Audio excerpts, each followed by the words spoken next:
जेवढं मागे जाता येईल तेवढी मानेला हलवा, पूर्ण रोटेशन द्या. तो बरोबर 180 डिग्री अँगल झाला पाहिजे. चला या फ्रंट,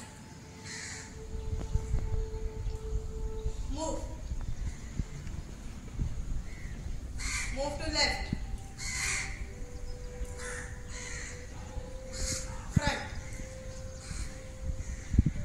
आता आपल्याला बरोबर मान फक्त राईट साइडने घेऊन जशी पूर्ण गोल फिरवताना येईल तशी, पण हे करत असताना डोळे मात्र बंद ठेवायचे. का? ते चक्कर येऊ नये म्हणून.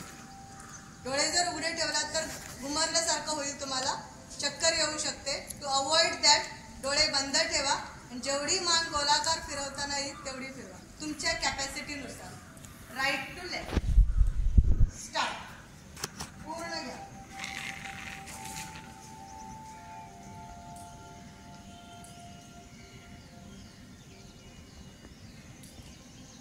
किती राऊंड करताना येतील तेवढे तुमच्या कॅपॅसिटीनुसार करा. शरीराला जास्त फोर्स करू नका. पूर्ण मान गोलाकार फिरली पाहिजे. अगदी मनापासून करा, बघा तुम्हाला रिलीफ वाटेल. याच्याने आपलं कॉन्सन्ट्रेशन वाढतं, मेंदूला चालना मिळते. हे तुम्ही दररोज सकाळी 10 मिनिटं देखील करू शकता. डोळे बंद करा, चक्कर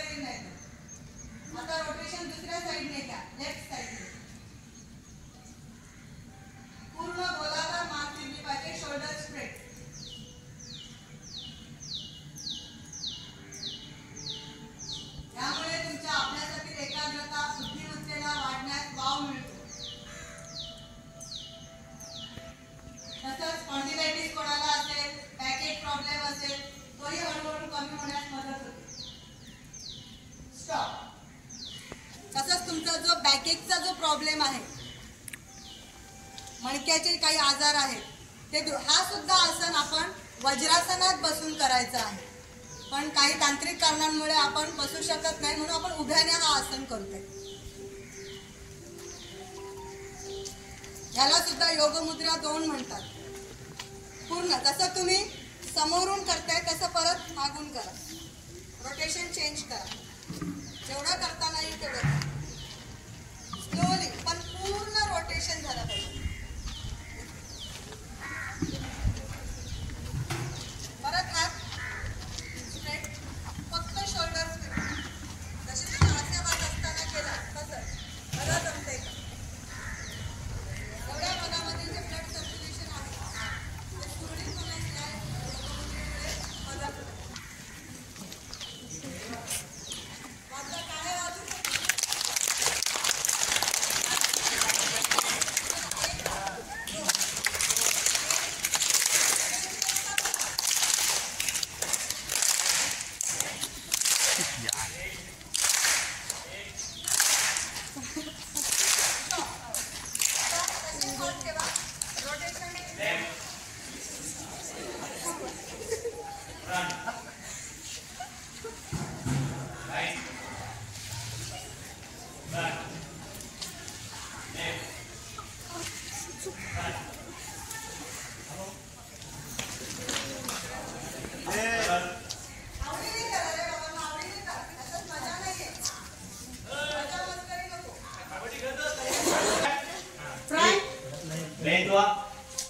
जेवढं तुम्हाला मागे बेंड शरीराच्या कॅपॅसिटीनुसार जास्त शरीराला ताण देऊ नका. हा कमरेचा प्रकार आहे.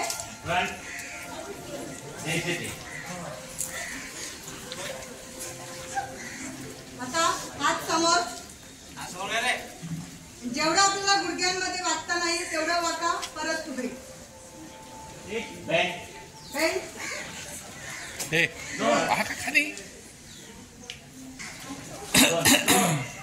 दोनला हात परत इकडे घ्यायचे.